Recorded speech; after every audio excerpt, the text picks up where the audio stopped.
So we have a working main menu, and if we go ahead and run this, we can hop into our co-op mode or our single player mode. Now, our single player mode is going to work as expected, and everything's going to be okay. All right, the game is fully playable, and eventually we'll create logic to take us back to the main menu to switch modes if we want. Now, let's go ahead and test out our co-op mode. The co-op mode is definitely broken. So for starters, as soon as I load the scene here, you can see that the red and blue ships automatically got set to the center position because we're telling them to in void start that the game starts at 0, 0. On top of that, you'll notice that we already have an error in the console.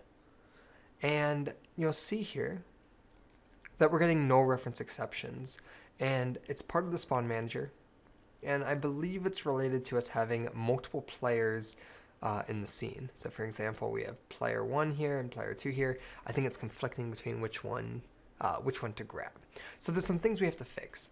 But before we do that, what's more important is how does co-op mode distinguish itself from single player mode? How do we know which mode we're in?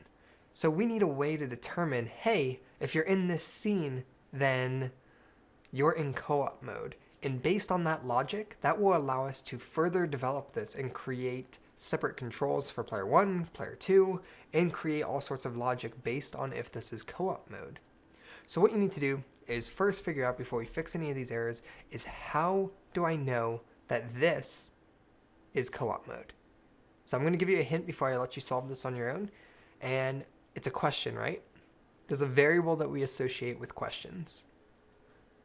So what I want you to do is, based on if we're in co-op mode, you need to make it so that when this scene loads, I no longer want the player 1 and player 2 to get set to position 0. They should be spaced out how we have them when you just load the co-op mode.